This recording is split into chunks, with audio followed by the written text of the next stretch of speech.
Bonsoir, bonsoir à tous, bienvenue dans Ça vous regarde en direct, toujours masqué, vous le savez, mais pas moins ravi de vous retrouver. Au sommaire ce soir, le top départ de la 5G en France. 2 opérateurs sur 4 ont déjà lancé leur offre. Techniquement, les antennes seront activées dans les 9 villes test retenues. Un meilleur débit, plus de capacité, mais pourquoi faire ? A-t-on vraiment besoin de cette nouvelle technologie? Beaucoup de maires hésitent à l'autoriser. Ont-ils raison d'attendre? Question au cœur de notre grand débat ce soir. On parlera aussi de ces images d'affrontements hier soir entre les forces de l'ordre et les manifestants. Rarement un rassemblement n'aura réuni autant de monde devant l'Assemblée nationale. Rassemblement contre la proposition de loi dite sur la sécurité globale et contre son article 24 qui vise à interdire la diffusion malveillante de visages de policiers en opération face à la fronde. Cet article est-il mort-né? Réponse avec nos invités dans la deuxième partie de cette émission. Enfin, notre grand témoin ce soir s'échine à recomposer une famille politique disparate sur l'économie de marché ou sur la laïcité. Cette famille est traversée par différentes lignes de clivage. Sera-t-elle se rassembler pour 2022 alors que les Français plébiscitent sa couleur, le vert? Julien Bayou, le nouveau patron des écologistes, est avec nous ce soir. Voilà donc pour le programme, c'est parti. Hashtag CVR pour réagir tout de suite. Place au débat.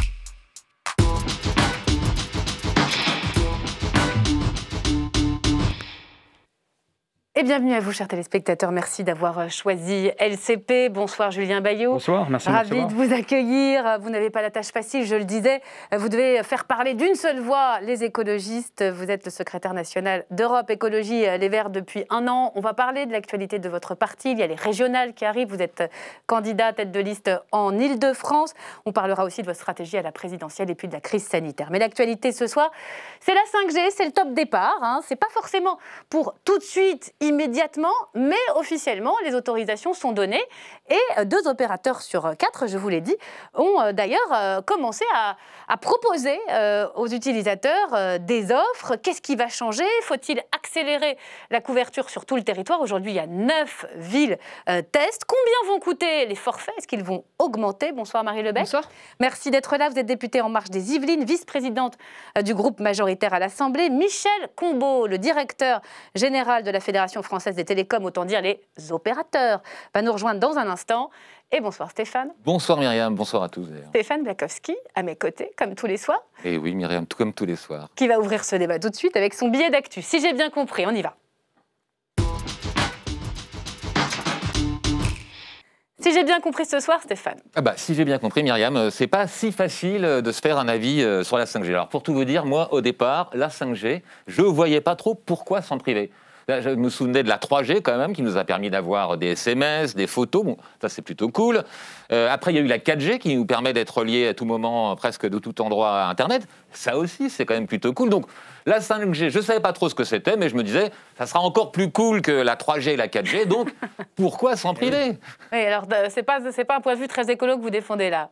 Non, mais alors désolé de vous décevoir, moi je suis un petit peu comme tout le monde, c'est-à-dire qu'il y a quand même une grande majorité de Français qui est favorable à la 5G quand on leur pose la question dans les sondages. Regardez, vous voyez, 63% d'entre nous pensent que le gouvernement donc devrait faciliter l'installation de la 5G. Alors, les écologistes sont contre, c'est vrai, mais alors il faut reconnaître que parfois les écologistes donnent le sentiment d'être un peu a priori contre ou hostile à toute forme de progrès technologique. Alors aujourd'hui, bien sûr, ils se méfient de la 5G, mais en 2013, souvenez-vous, ils se méfiaient à l'époque de la 4G. Vous voyez, à Grenoble, les écologistes étaient hostiles au déploiement de la 4G. Alors, ce qui a changé, c'est que depuis 2013, à Grenoble, ils ont élu un maire écologiste, Éric Piolle.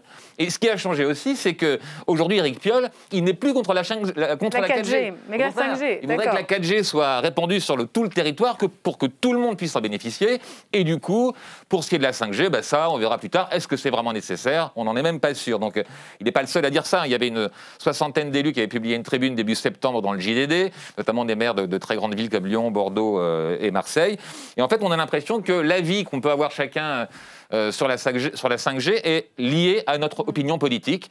Quand on pose la question, quand on fait les barres selon ce critère, vous voyez qu'il y a seulement 2 partis où une majorité de sympathisants ne sont pas favorables à la 5G. C'est la France Insoumise et les écologistes. Et vous alors, Quel est votre point de vue, votre opinion? Alors, curieusement, moi, ce qui m'a fait un peu douter de l'intérêt d'installer rapidement la 5G, c'est ni les écolos ni les insoumis, c'est le président de Bouygues Télécom. Il s'appelle Olivier Rossa, il était convoqué en juin devant une commission du Sénat, et on lui a demandé, mais alors, est-ce que ça vaut vraiment le coup de s'abonner à la 5G et de se payer un nouveau téléphone? On écoute sa réponse. À la porte, pour le client, le fait qu'on fasse apparaître un 5 au lieu du 4, et naturellement, sur le téléphone, un client va se dire que 5, c'est mieux que 4, mais c'est assez humain, on ne peut pas le contester. Est-ce que ça change quelque chose pour lui au quotidien?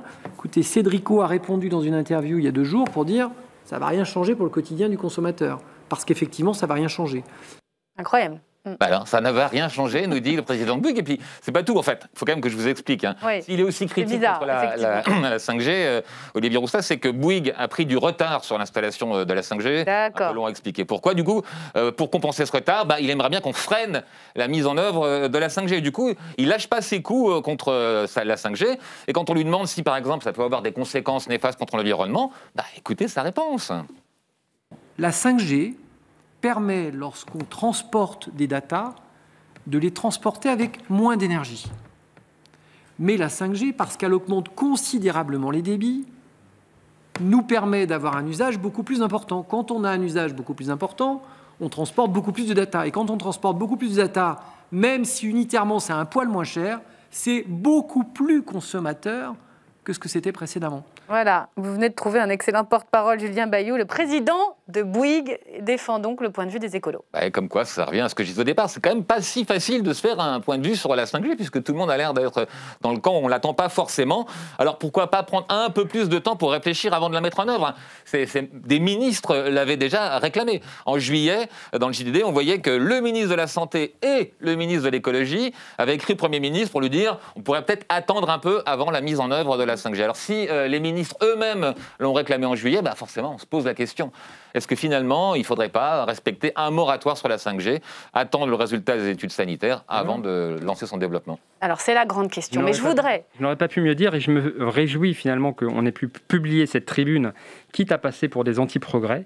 Je me réjouis qu'on ait pu poser cette tribune, parce qu'au moins, ça suscite le débat. Vraiment, vous voyez, vous avez résumé, j'aurais beaucoup à redire sur les arguments pour, les arguments contre. On va en parler, justement. Vous avez résumé la difficulté du sujet, et nous disons, quelle urgence à se précipiter quand l'ANSES et l'ADEME vont publier des études. Non, mais je viens, vont publier des études nationale de sécurité à la mi-2021. Pourquoi se précipiter, tout simplement? Alors, on va tout de suite répondre, puis ensuite va redérouler. C'est vrai que la grande question, c'est au fond, il y a une agence nationale qui a été mandatée pour rendre un rapport. Elle a donné un rapport préliminaire pour dire c'est trop tôt, on n'a pas les éléments. On va rendre un rapport complet à la fin de l'année 2021. La sous-spécialiste. Et on vous dira si oui ou non c'est nocif, c'est dangereux pour la santé. Honnêtement, pourquoi le gouvernement laisse l'ARCEP, l'autorité de régulation, ouvrir les vannes, alors que, légitimement, on pourrait se dire, on attend de savoir. Alors, il y a un premier rapport qui a déjà été rendu le 15 septembre dernier sur le déploiement sanitaire de la 5G. Il y a aussi des études qui ont été menées ailleurs dans le monde et qui ne tentent pas pour l'instant à prouver qu'il y ait des conséquences sanitaires. Et puis, moi, je crois qu'il y a aussi un enjeu qui n'est pas un enjeu sanitaire, mais qui est aussi un enjeu de compétitivité. Moi, je remercie le président de Bouygues de ne pas non plus simplement prendre les Français un peu pour des neuneux et de se dire c'est vachement mieux d'avoir un 5 qu'un 4 sur son téléphone. Il y a aussi, pour nos entreprises, pour un certain nombre de secteurs, je pense au télétravail, à la télémédecine, à l'éducation, quand on traverse des crises comme celle-ci, qui montrent aussi toute l'importance d'avoir une bonne connexion et un débit important de data qui permet en fait finalement d'être connecté au reste du pays. Bonsoir Michel Combeau. Bonsoir. Merci d'être avec nous. Vous succédez à Stéphane Blakowski pour des raisons, je le précise, de place et de nombre de places possibles en ces temps de crise sanitaire. Soyez le bienvenu.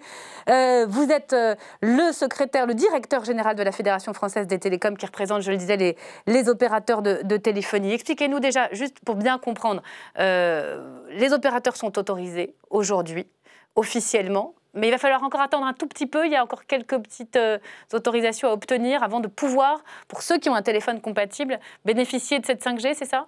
Oui, le gouvernement, via l'ARCEP, a donné les fréquences, en tout cas attribué les fréquences aux opérateurs, à l'issue d'un processus d'enchères qui, rappelons-le, a permis à l'État de récolter 2,8 milliards d'euros sur ces fréquences. Donc les opérateurs là font les dernières préparations techniques, font aussi, je dirais, préparent leurs plans commerciaux pour le lancement de la 5G, qui va être un lancement progressif, hein, on le rappelle. Hein, c'est un déploiement progressif qui sera fait sur plusieurs années. L'objectif, c'est 30% d'antennes migrées en 5G à l'horizon 2025. Progressif d'abord sur d'abord un certain nombre de villes. Hein. Il y en a 9, c'est ça ? Forcément. Non, on le rappelle, il y aura un quart du déploiement qui sera fait de manière obligatoire en zone rurale, et toute entreprise, qu'elle soit à Paris, en zone urbaine ou en zone rurale, pourra demander à être raccordée, y compris si elle est au fin fond d'une zone rurale. C'est donc un déploiement qui sera centré vers les usages et les besoins des acteurs. Il faut l'autorisation des maires tout de même, dans chaque ville. Hein. On le rappelle, hein, les maires sont tenus informés des déploiements via ce fameux dossier d'information du maire qui est remis de manière obligatoire par l'ensemble des opérateurs avant l'allumage des sites. Et bien entendu, les maires approuvent, au regard du droit de l'urbanisme, l'installation des antennes, des pylônes, des mâts, en fonction de la configuration du réseau. Alors, pour bien comprendre, et je vous repasse la parole, Julien Bayou, c'est promis, débit plus rapide, 100 fois plus rapide, une attente divisée par 20, 100 fois plus d'objets connectés. Que va apporter concrètement la 5G ? Y a-t-il des risques ? On a commencé à les évoquer sur la santé, sur l'environnement, les clés pour comprendre avec Clément Perrault.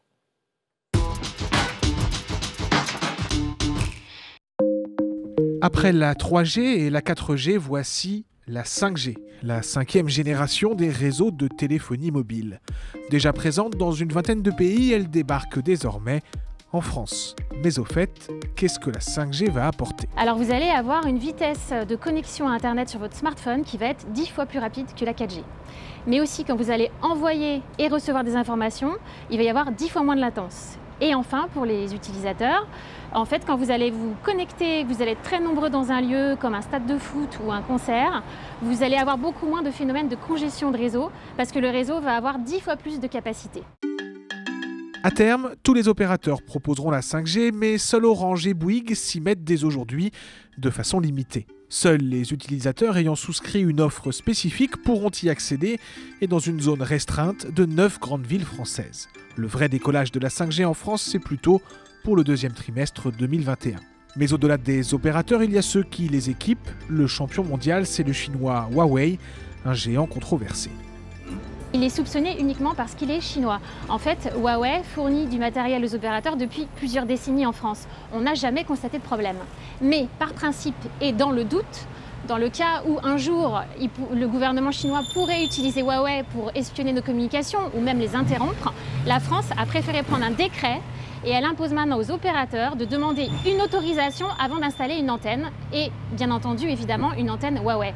Alors on sait comment ça va se profiler, il y a certaines antennes qui vont être interdites sur le territoire dans des lieux qui sont plutôt sensibles et pour les autres antennes Huawei, ça va être une durée limitée. L'arrivée de la 5G pose enfin la question de ses effets sur la santé. Aujourd'hui, aucune étude scientifique n'a prouvé que les ondes électromagnétiques sont dangereuses si les limites de puissance sont bien respectées. Le déploiement de la 5G, comme tous les réseaux, est soumis au seuil d'exposition maximale et à des contraintes réglementaires. Julien Bayou, pour vous, le principal problème de la 5G, quel est-il ? Il y en a plusieurs. Il y a d'abord l'aspect démocratique. C'est-à-dire que Emmanuel Macron, en juillet, c'est pas loin, hein, en juillet, s'était engagé à reprendre sans filtre les propositions de la Convention citoyenne pour le climat, dont le moratoire sur la 5G. C'est pas anodin. Le président, il dit un jour blanc, le lendemain noir. Si c'est valable pour tout, en fait, il n'y a plus vraiment de démocratie. Donc, il y a cet aspect tout simplement démocratique. Deuxième aspect, environnemental, qui a été très peu abordé. Moi, je discutais avec le président d'Ericsson. Il nous disait, à terme, c'est 20 milliards d'objets connectés. Et ces fameux effets rebonds, c'est-à-dire que, certes, ça consomme moins d'énergie pour le même usage, mais vous avez un usage qui est démultiplié. On l'a vu, 3G, 4G, on est passé de petites vidéos à des grosses vidéos HD. Et donc, une consommation... C'est forcément mauvais parce qu'il y a aussi des usages... C'est très énergivore. Pour les transports, par exemple, on pourrait imaginer la voiture autonome, on pourrait imaginer des villes connectées qui permettraient j'ai posé la question au PDG d'Ericsson. Des gains pour le climat. Mais le problème, c'est qu'il vous faut une couverture à 200%. Si on parle de télémédecine, par exemple, c'est-à-dire des opérations de médecine à distance, c'est pas une antenne qu'il vous faut, c'est une couverture à 200% pour être parfaitement sûr. Pareil pour la voiture autonome. Or, vous venez de nous dire que la couverture sera au mieux de 30% dans 5 ans. Donc, quelle urgence? Là encore, on revient à la notion d'urgence. C'est-à-dire que si on ne démarre pas, on ne démarrera jamais. Et peut-être même d'abord, et ça c'est une question d'égalité des territoires, d'abord finir la couverture Internet pour le petit nombre, mais qui n'est quand même pas anodin, de personnes qui n'ont pas accès à Internet. Deux grandes questions. Vous parliez de confinement, Marine Lebecq.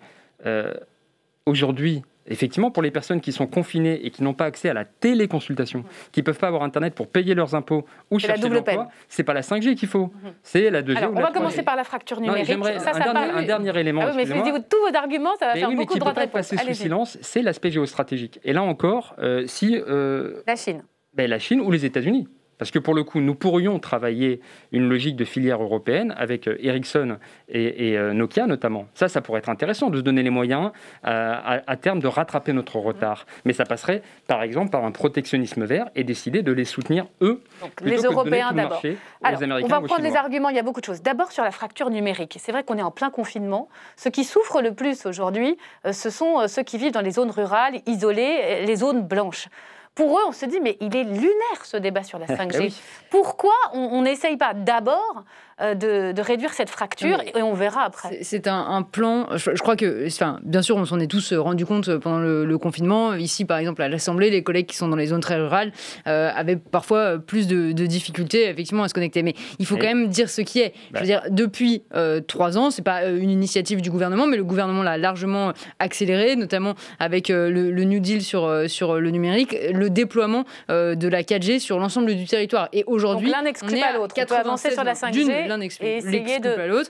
On est aujourd'hui à 96% de couverture du territoire par la 4G. Ça n'exclut pas qu'il reste quelques points de zone blanche, mais il y a une vraie dynamique qui a été mise en œuvre par ce gouvernement justement pour résoudre ces questions de zone blanche. Sur la question démocratique, cette convention citoyenne auquel tient tellement le président à l'entendre, a demandé un moratoire. Est-ce qu'on s'assoit dessus? Alors déjà, quand même, je mets un petit bémol, ce que disait Julien Bayou sur la question démocratique. À un moment, la démocratie, c'est aussi ceux qui ont été élus, c'est aussi les représentants du peuple, ce sont les parlementaires. Moi, je crois lui qui a convoqué cette convention. Non, mais cette convention, elle est très bien, elle a eu beaucoup de mérite. Moi, j'ai écouté en intégralité les comptes rendus des débats, les décisions qui étaient prises. Je trouvais que c'était un exercice très intéressant, mais il n'empêche que il y aura ensuite des discussions qui auront lieu à l'Assemblée nationale, avec notamment, et parce que c'est aussi le rôle des parlementaires, une capacité à faire évoluer les décisions qui sont prises par la Convention citoyenne. D'ailleurs, vous maîtrisez la langue de bois, mais en fait, il a dit sans filtre, c'est pas sans filtre. C'est soit pour aller plus loin, soit aussi pour prendre en compte un certain nombre d'enjeux. Moi, je crois que sur ce débat de la 5G, vous parliez de démocratie, l'important c'est quoi? C'est d'informer, c'est de pouvoir en discuter. Vous avez raison, c'est intéressant finalement d'avoir cette tribune qui permet de lancer le débat sur le sujet. C'est faire de la pédagogie. C'est faire de la pédagogie. Ça veut dire qu'il y a forcément quelque chose de raté, parce que même si 60% sont d'accord, on voit qu'il y a une très grande défiance dans le pays sur la 5G, bien plus qu'ailleurs. Mais pardon, la défiance, elle est aussi quand on a des discours, et je suis désolée, de certains de vos responsables politiques qui, à un moment, disent on ne veut absolument pas de la 4G, c'est horrible, c'est dangereux pour votre santé, et qui, quelques années plus la technologie a été adoptée, qu'est-ce que vous voulez? Mais on peut très bien le faire pour la 5G également. Est-ce que vous êtes favorable à ce que la Commission nationale du débat public organise ce débat? Parce que quand c'est vous, moi et vous avez intérêt dans l'affaire, vous êtes bonne soldate de votre majorité, vous n'êtes pas, excusez-moi, outillé, c'est pas votre boulot. Je le reconnais très humblement, je pose des questions. Mais évidemment, donc la Commission nationale du débat public, c'est son rôle. Organiser des débats pour les investissements qui nous engagent pour des décennies. Nous réclamons, vous voyez, on ne dit pas anti, on dit organisons ce débat, faisons-le organiser par une instance dont c'est le boulot.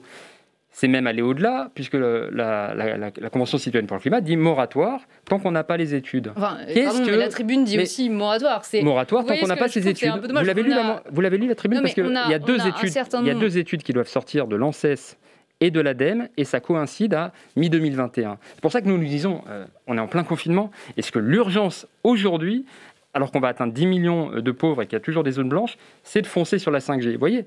C'est pour ça qu'on ne comprend pas. Non, mais on le regarde beaucoup, et j'ai trouvé que c'était un peu le biais peut-être de certaines des interventions qui étaient faites, c'est-à-dire de dire on regarde ça du point de vue du consommateur final, de vous, de moi, de notre utilisation personnelle. Mais de quoi on parle en réalité quand on parle du premier déploiement de la 5G. On parle de ce qui va s'adresser à nos entreprises, de ce qui va leur permettre de les rendre plus compétitives. Vous parliez de la pollution, vous parliez des conséquences. Mais moi, je crois aussi que c'est des outils qui permettent davantage de réguler et d'organiser les villes, d'avoir un impact sur les flux, d'avoir un impact sur la gestion des trafics. Et par exemple, moi, j'ai été visiter il y a de ça 2 ans maintenant le port de Hambourg. Eh bien, je peux vous dire que dans la régulation des flux, les flux de camions qui vont chercher les marchandises au port de Hambourg, eh ben, ils ont fait des progrès phénoménaux. Et je crois qu'on serait bien inspiré de regarder comment ils font. Bon, alors on ne va pas vous mettre d'accord puisque de toute façon, on voit bien que le gouvernement avance. Le gouvernement avance et l'ARCEP a donné ses autorisations. Grâce à cette tribune, on y est. Oui, absolument. Mais ça permet de montrer des lignes de clivage. Sur la question de la santé, on attend donc le rapport final de l'ANSES, Michel Combeau.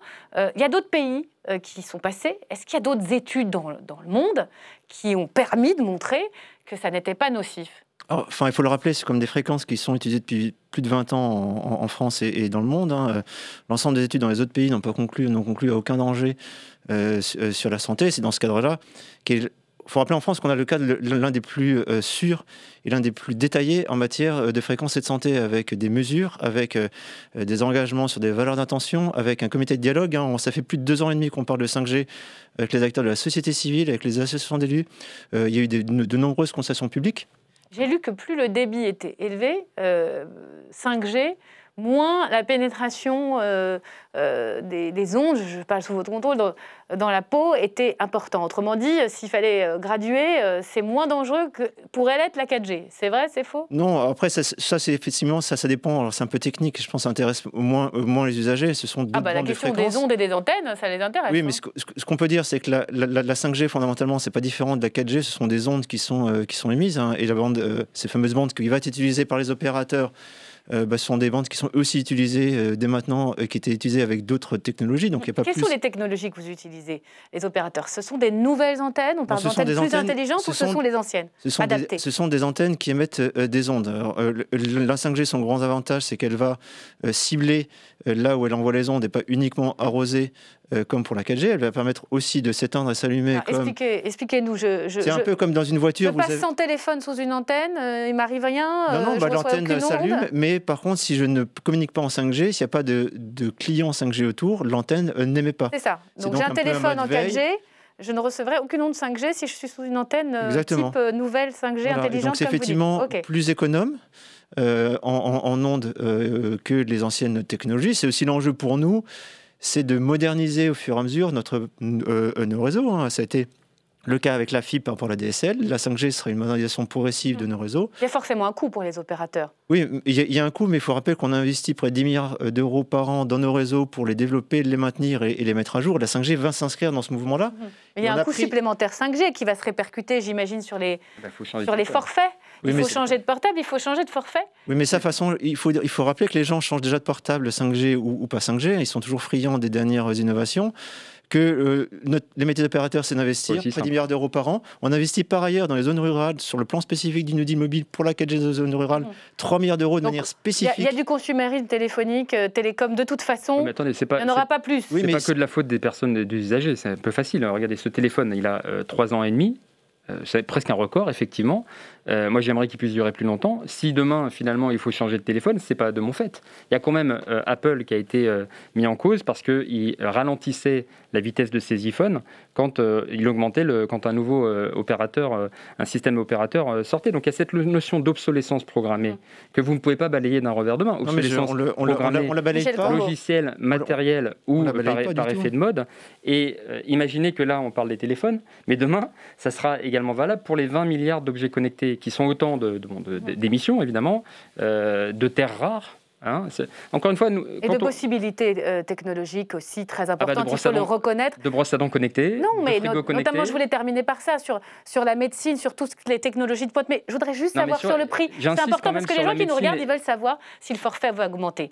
Qu'est-ce qui va se passer ? Vous avez 4 opérateurs, on attend Free, on sait qu'Orange, ça va être un peu plus cher, au moins il faut voir que déjà, en France, 20 euros, c'est ça, 25 ? On a les prix les plus bas. Moi, je n'ai pas commenté à petit commercial de chacun. Ce qu'on peut dire, c'est que la France a les prix les plus bas du monde en matière partir téléphonie mobile, et qu'après, il y aura forcément une différenciation en fonction de la quantité de données que vous avez consommées. Free avait proposé la 4G au même prix que la 3G. Oui, mais après, ça, c'est son positionnement. On verra comment les opérateurs... Mais après, 5G, 4G, c'est un faux débat. C'est le nombre de données et votre débit. En fonction de ça, vous paierez un forfait en fonction de vos usages. Peut-être un peu moins cher la première année, mais ça augmentera plus tard. Après, ça... C'est ça. Je voudrais qu'on parle, parce que le temps file, sur cette 5G qui nous fait du bien, parce qu'il y a quand même des choses qui sont incroyables. Des mobilités plus sûres, on en a parlé. La logistique plus fluide, on a parlé des ports, les ports internationaux dotés de 5G pour gérer les flux de marchandises.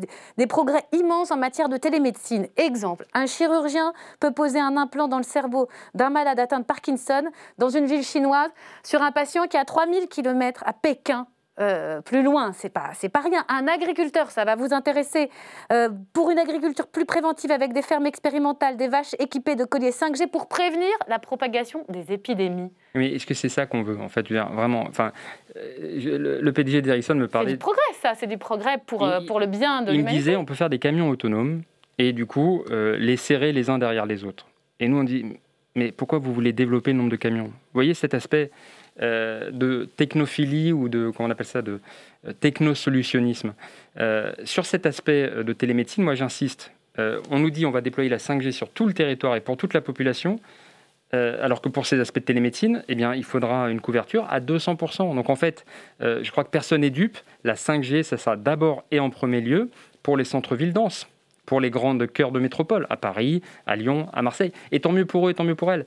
Mais ça veut dire aussi qu'on continue d'oublier les personnes qui n'ont pas accès réellement à Internet. Mais si on peut faire des prouesses en matière de médecine, en matière d'intelligence artificielle avec les objets connectés... Or cet aspect Internet... C'est un plus, non ? mais ça se traduit d'abord et avant tout par des frigos connectés, et c'est ça la réalité. Bon, Marie Lebec, vous répondez. Honnêtement, je trouve que c'est une approche caricaturale de dire ça se traduit par des frigos connectés. Je suis désolée, ça me rappelle la phrase d'Éric Piolle sur ça permet de regarder du porno dans l'ascenseur, c'est hyper restrictif de ce que c'est. En HD, avait-il dit le maire de Grenoble. Les usages du numérique, et c'est effectivement, vous l'avez dit, c'est la télémédecine, c'est aussi quand vous reliez davantage de foyers, c'est aussi, on est dans une logique un petit peu avec cette crise, c'est un des effets notoires de déconcentration vers peut-être des zones qui étaient moins denses. C'est aussi permettre Marie Lebec, je vous interromps. On voit à l'instant la citation, vous en parliez d'Éric Piolle, le maire de Grenoble, hein, c'était au grand jury, c'était il y a quelques semaines. Mais Emmanuel Macron lui-même n'est pas caricatural quand il dit, en gros, il y a les amiches d'un côté puis les progressistes de l'autre ?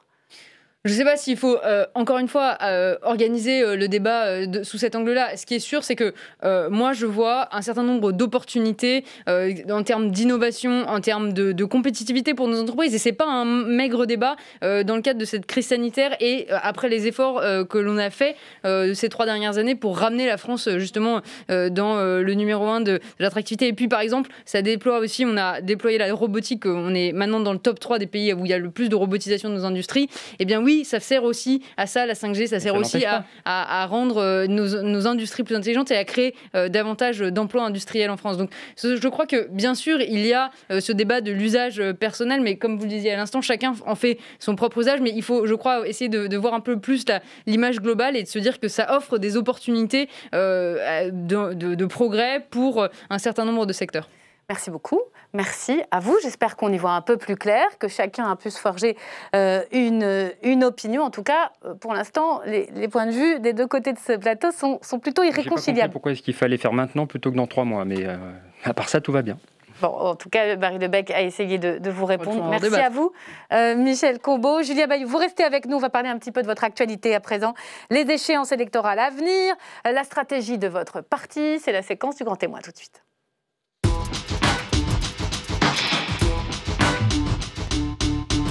Julien Bayou, on a cru un petit temps, qu'une candidature d'Union de la gauche serait possible. C'est évidemment raté. La meilleure preuve, c'est Jean-Luc Mélenchon qui s'est déclaré. Il n'a pas attendu de savoir exactement ce que pensait l'ensemble des ténors de la gauche. Il y est allé. On va écouter ce qu'en a dit celui qui pourrait porter vos couleurs en 2022, Yannick Jadot. Il incarne une pensée politique, il incarne un logiciel politique, il incarne un mouvement politique qui n'est pas le mien. Il y a une clarification. Jean-Luc Mélenchon va être candidat à l'élection présidentielle. C'est une surprise pour personne. Ça clarifie le paysage politique et puis ça clarifie aussi encore pour celles et pour ceux qui considéraient que l'alliance avec Jean-Luc Mélenchon était une étape indispensable de la victoire de 2022. Moi, je ne suis pas pour remplacer un dirigisme d'État technocratique libéral par un dirigisme d'État rouge et vert. Voilà, pas de rouge et vert. Du rose et du vert, c'est envisageable ou pas chez Europe Écologie Les Verts? En fait, excusez-moi, mais vous raisonnez toujours un peu à l'ancienne. Nous disons... Je vous pose des questions, je ne raisonne pas, je pose des questions. Oui, vous raisonnez sur l'alliance des anciens partis. Nous disons priorité à l'écologie, environnement, justice sociale, démocratie. Des terrains qui ont été... l'objet de terribles renoncements, même de trahison. Vous savez que vous n'avez plus le monopole de l'écologie. Beaucoup d'autres partis en parlent. De la part d'Emmanuel Macron. Et c'est ce que nous avons porté au municipal, l'écologie. Et avec des configurations assez différentes selon les endroits, mais toujours avec un point commun, l'écologie. Et je peux constater que ça a plutôt bien fonctionné, puisqu'on a eu des succès historiques à Strasbourg, à Lyon, à Tours, à Bordeaux, à Grenoble. Et souvent, face à LREM qui, en guise de projet, choisissait l'alliance anti-climat, choisissait faire l'alliance avec la droite. Donc, de plus en plus dans l'écologie... Alors, votre adversaire politique, c'est En Marche, on l'entend, mais ça ne nous empêche pas d'avoir quelques alliés. Il y en a eu à Paris, notamment au municipal. Question sur Mélenchon, parce qu'on a vu Éric Piolle, le maire de Grenoble, l'écologie s'impose dans le champ politique comme un projet en soi. Vous avez l'extrême droite, vous avez une sorte d'alliance des droites, LR, LREM, c'est d'ailleurs assez magistral sur la loi sécurité globale. En fait, LREM, Macron promettait une révolution démocratique, c'est finalement une gestion assez autoritaire. Et l'écologie, qui, je crois, peut être un projet fédérateur pour le pays. Parce qu'on a tous et toutes besoin de protection de l'environnement, de justice sociale. Dans la manière dont vous voyez les nouveaux clivages. Éric Piolle s'est affiché avec les Insoumis l'été dernier à leur université d'été. Si, c'est une hypothèse, si Yannick Jadot était désigné à la primaire, il n'y aurait qu'un transfert, tout le monde serait derrière lui dans votre parti? Parce qu'on a l'impression que parfois il y a deux lignes. Sur le fond, hein, je parle. Je ne sais pas si vous prenez vos désirs pour des réalités. Décidément, je vous pose des questions. Excusez-moi, moi je suis écologiste, nous sommes écologistes, environnement, justice sociale, démocratie. Dans notre conception, dans notre logiciel, il y a vraiment un alignement. Et tant Yannick Jadot qu'Éric Piolle, je dois citer Sandrine Rousseau qui était également candidate à la primaire, nous aurons notre calendrier, nous désignerons notre candidature à l'été prochain. Et ensuite, nous proposerons de construire une coalition à vocation majoritaire. L'enjeu, c'est de gouverner. Il n'y a pas de lignes parfois irréconciliables. Je pense au sujet de la laïcité, notamment. Tout est parfaitement clair sur ces sujets-là, par exemple. Sur la laïcité, la loi de 1905, toute la loi de 1905. Sur les caricatures, il fallait les publier, les republier. Nous ne cessons de le répéter. Le droit à la caricature fait partie de la liberté d'expression. C'est un principe intangible. J'ai eu l'occasion de réaffirmer mon soutien à la pauvre adolescente Mila qui fait l'objet de menaces de mort pour le sujet. C'est non négociable. Et Ségolène Royal, vous l'avez peut-être écoutée récemment? Non, rarement. Elle s'est exprimée sur les caricatures en expliquant qu'elle les trouvait insultantes et elle venait heurter le principe de la fraternité. Vous ne l'avez pas entendu? Non, je fais pas nos confrères de CNews. Ce que dit Ségolène Royal. Pas de commentaires. Donc sur l'économie de marché, quand Yannick Jadot explique que la transition se fera avec les entreprises ou ne se fera pas, là encore, vous êtes tous d'accord chez les Verts? Nous disons, l'enjeu, c'est de questionner la finalité de l'économie. C'est-à-dire que depuis que je suis né, moi, en 1980, grosso modo, il s'agit un peu, comme le disait Marie Lebec, il s'agit d'avantager les entreprises, parce que forcément, il en finira du bon. Aujourd'hui, on a 10 millions de pauvres, des millions de chômeurs, une perte de sens aussi au travail, et des entreprises qui font des profits et qui licencient dans le même temps, tout en empochant des aides publiques. Donc ça, nous disons, ça a fait la preuve de sa carence, de sa faillite. Et l'enjeu, c'est de subordonner l'économie à la recherche du bien commun, la protection de l'environnement, la justice sociale. Donc, par exemple, nous n'aurions pas fait le CICE. Depuis 2014, le crédit impôt compétitivité Même emploi, avec des contreparties? Par contre, nous aurions mis des contreparties. D'accord, ça ne veut pas dire ne pas le faire, ça veut dire le faire mieux. Le crédit d'impôt compétitivité emploi, ça des baisses de charges pour les supermarchés, des cotisations. Ça avantage les supermarchés plutôt que le petit commerce, et ça avantage Amazon plutôt que les libraires. Nous décidons de choisir ce qui est utile au bien commun, et notamment les PME. Je prends un exemple. il y a un tiers des lycées en Ile-de-France qui sont vétustes. C'est très mauvais pour les lycéens, en particulier en période de crise sanitaire. Et quand Valérie Pécresse, la présidente de région, veut les faire rénover, elle confie tout ça à Vinci, à Eiffage, au gros. Et ça tarde. Donc l'enjeu, c'est d'accélérer, parce que c'est un enjeu, c'est bon pour le climat, c'est bon pour la santé. Mais c'est de l'État qui doit le faire. Et de décider de privilégier les petites entreprises. Les petites entreprises, pas forcément, Small Business Act, pas forcément le faire. Relocaliser. Vous savez, tout à l'heure, je discutais d'un protectionnisme vert. Voilà ce que nous portons. Et donc, Yannick Jadot parle plus de protectionnisme vert aux frontières européennes. C'est son rôle, il est parlementaire européen. Éric Piolle va plus insister sur la rénovation thermique portée par le tissu économique local autour de Grenoble. C'est oui, normal, ou parfois on a l'impression la décroissance, c'est pas un mot tabou pour Éric Piolle. Est-ce que ça c'est compatible avec Yannick Jadot qui lui veut vraiment, on sent, rester dans l'économie du marché? Ça veut dire quoi la croissance? Excusez-moi, parce que quand il y a un accident de pollution, ça fait de la croissance. Est-ce que c'est souhaitable? Si vous me parlez de la croissance du nombre de libraires, ou des indicateurs de bien-être. C'est aussi pour ça que nous voulons, je vous le disais, subordonner l'économie au bien-être. Et donc notamment questionner ces indicateurs de richesse. C'est la loi Eva Sas, qui est aujourd'hui porte-parole de notre mouvement, qui disait plutôt que le PIB, et donc la production de richesse indifférenciée, choisir par exemple l'indicateur de développement humain sur l'espérance de vie en bonne santé, par exemple. C'est un débat qui existe depuis longtemps. D'ailleurs, beaucoup le portent. Il est poussé d'ailleurs dans plusieurs pays. Yannick Jadot, il est prêt à reprendre toutes ces idées si c'était lui, puisque c'est vrai que en termes de notoriété, et on a parfois l'impression en termes de désir d'y aller pour 2022, il semble celui qui tient la corde. Chaque chose en son temps. Vous savez, nous, d'abord, la priorité, c'est la crise sanitaire et ses effets. Il y a une absence, je crois, il y a un impensé de la part du gouvernement sur la vulnérabilité de notre pays, sur les crises sociales qui viennent. Je pense à toutes ces personnes dépendantes qui sont au bord de basculer dans la misère. Il y a vraiment un plan de relance qui prend en compte des mesures de lutte contre la pauvreté, par exemple le RSA pour les moins de 25 ans. Ensuite viendra le temps des régionales et des départementales. Je suis candidat en Ile-de-France pour faire de cette région le fer de lance de la transition écolo. Ça peut créer des emplois. 1 million d'emplois au niveau national. Et puis ensuite, nous aurons la désignation pour la candidature. On a à ce stade 3 candidats et candidates, peut-être un peu plus demain. Nous trancherons. Nous croyons en la démocratie. Après les régionales? Après les régionales. Donc après cet été, puisque juin, ça semble les adhérents et le nouveau calendrier des régionales. Qui vont voter. Nous, on croit fermement que c'est en étant convaincant qu'on peut rassembler. Je pense vraiment que c'est l'écologie qui peut fédérer. Vous savez, on a fait un référé liberté pour permettre un égal accès à la nature. Aujourd'hui, on est limité dans le cadre du 1 km. Et il y a beaucoup de gens qui, malheureusement, dans ce 1 km, n'ont pas accès à la nature, à des parcs et jardins de taille suffisante. Donc cette règle, elle doit être supprimée pour vous? Oui, elle doit être en tout cas modifiée pour permettre un égal accès à la nature. Nous disons les jardins publics sont les jardins de ceux qui n'en ont pas. Et ça, donc, c'est le lien, vous voyez, entre environnement et justice sociale. Plus d'écologie, c'est plus de justice, tout simplement. Un mot sur la crise sanitaire. Le déconfinement, on l'a compris, sera progressif. C'est ce qu'a martelé hier Jean Castex à l'Assemblée nationale. Première lueur d'espoir. Plusieurs laboratoires pharmaceutiques promettent ont mis au point un vaccin qui est en bonne voie de validation. La campagne vaccinale va commencer début janvier. C'est ce qu'affirme le gouvernement. Faut-il le rendre obligatoire, ce vaccin? Pour l'instant, c'est peut-être prématuré. On n'a pas encore de vaccin. C'est vrai que vous le dites, c'est une lueur d'espoir. Yannick Jadot, il est favorable.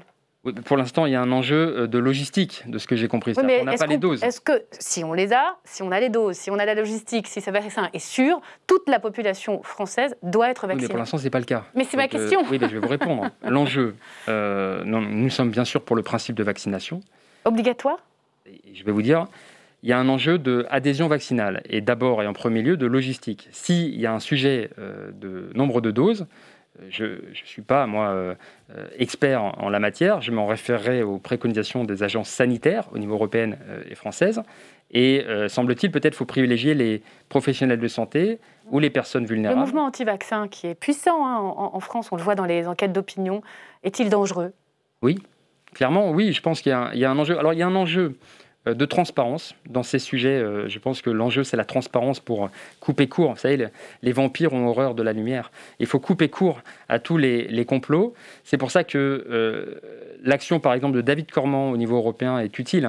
il a obtenu que les contrats que va passer la Commission européenne avec les labos pharmaceutiques soient rendus publics. Voilà, comme ça, il n'y a pas de spéculation sur qui profite de quoi. C'est public, c'est normal, c'est l'intime, c'est notre santé. Ça doit être la transparence qui prévaut. Mais oui, ces mouvements sont dangereux, tout simplement parce qu'on a besoin d'une couverture vaccinale sur bon nombre de maladies, une couverture vaccinale importante. Quand moi, je ne me vaccine pas, finalement, je me mets en danger. Et on pourrait dire c'est ma responsabilité, c'est ma liberté, mais ce n'est pas vrai, parce que je vous mets également en danger en risquant de favoriser d'autres maladies. Et on va suivre évidemment ces vaccins, leur mise au point, leur validation et la manière dont ils seront proposés aux Français. Vous restez avec nous, Julien Bayou. C'est l'heure de la chronique de Thomas Després. Comme chaque soir, il nous raconte sa journée à l'Assemblée. Ce soir, une affaire d'accent.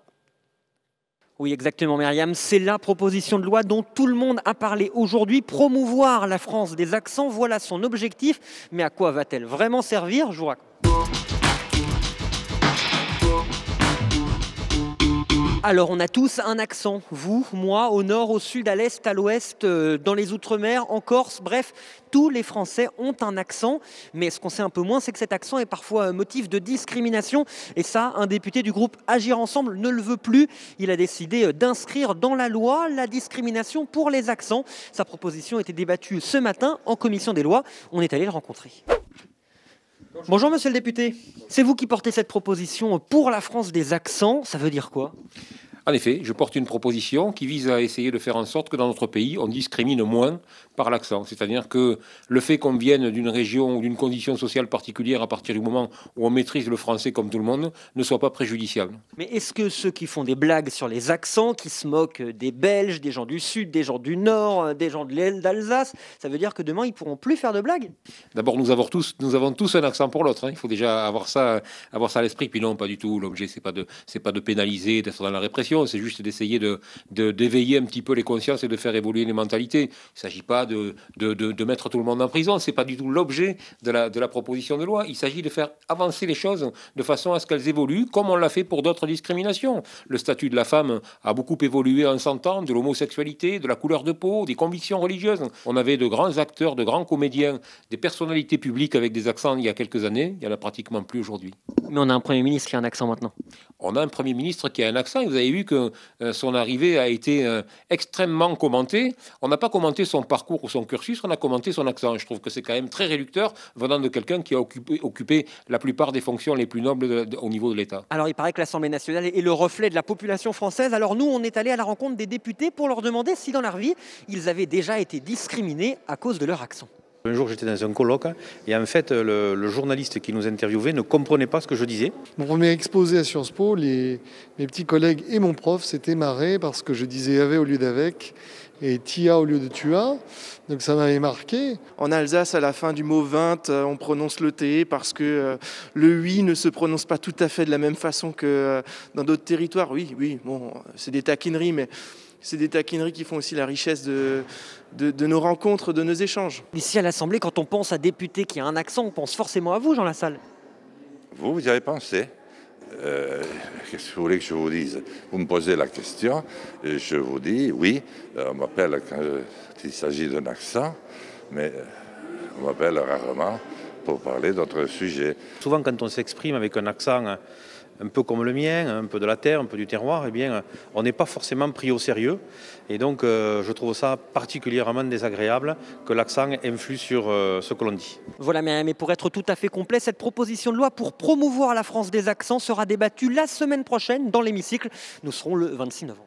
Et nous y serons. Merci Thomas. On va parler à présent de ce débat tendu dans l'hémicycle sur la proposition de loi dite sécurité globale. Tension dans l'hémicycle hier soir et tension surtout à l'extérieur du Palais Bourbon. La manifestation contre l'article 24 de ce texte a dégénéré. On en parle tout de suite avec nos invités.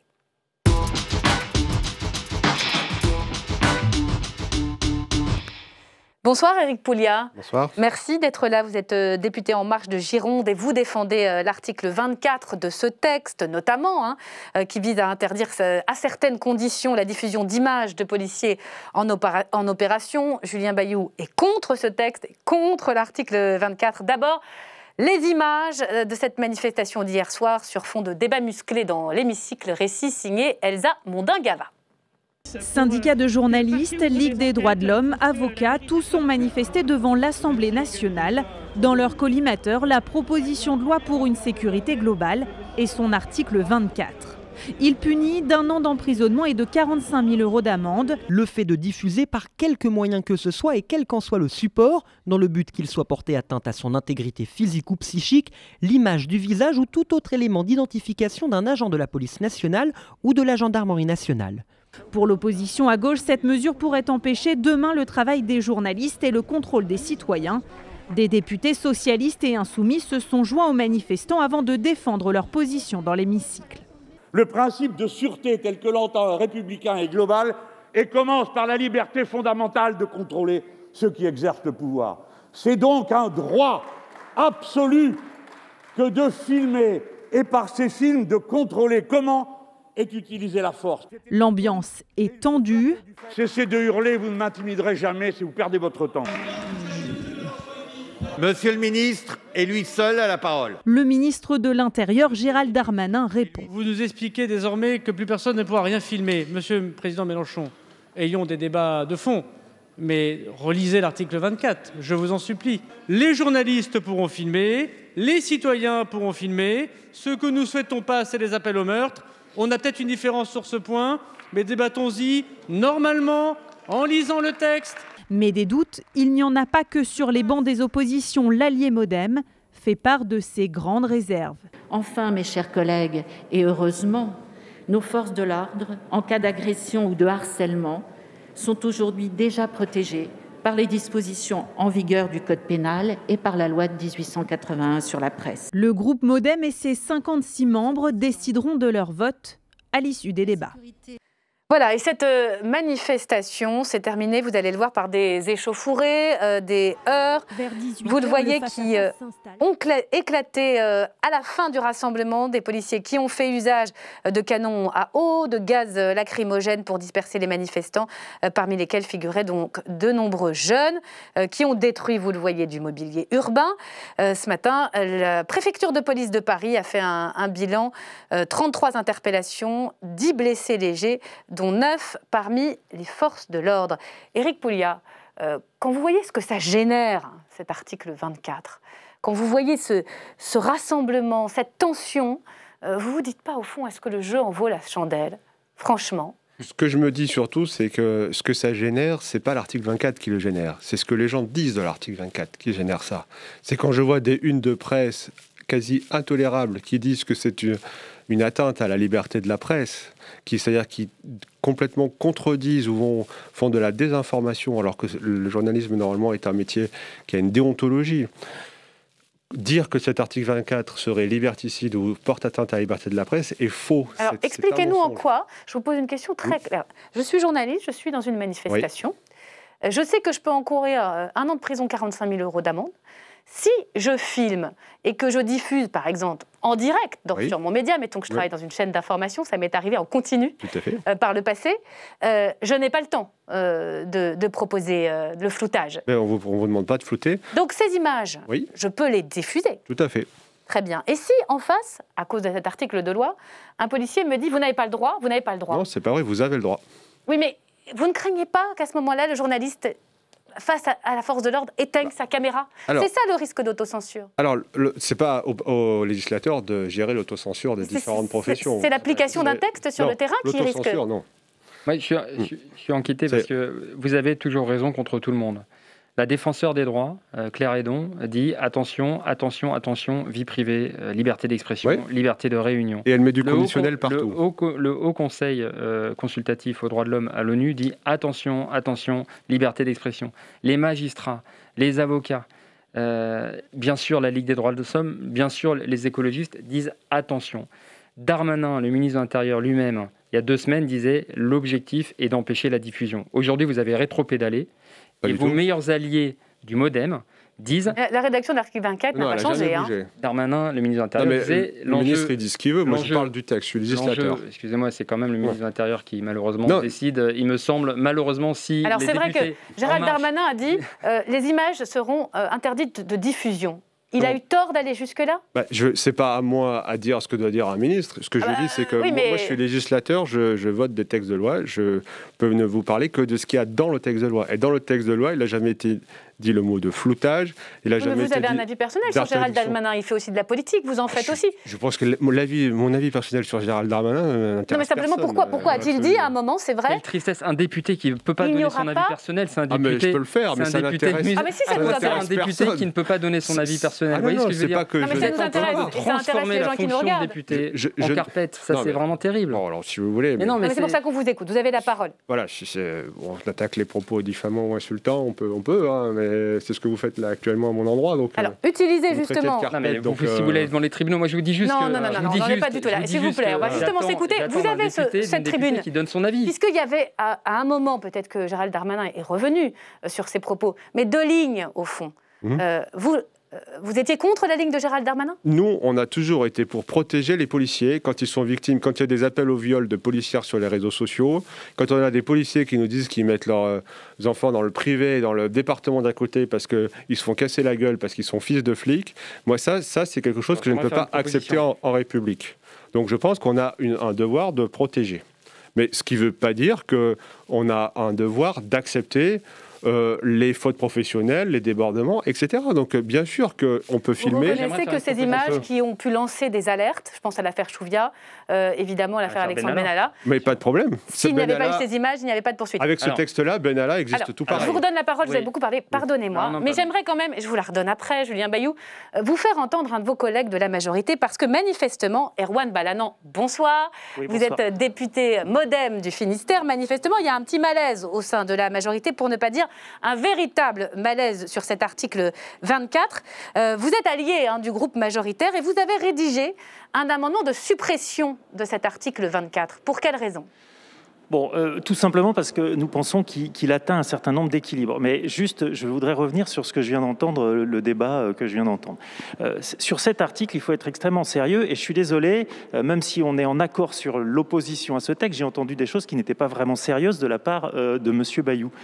Quand M. Bayou dit, à l'instant, il a dit des choses qui ne sont pas vraies. Enfin, je ne vais pas refaire la liste, mais enfin, il faut être extrêmement sérieux sur cet article. Dites-moi sur quoi j'ai faux.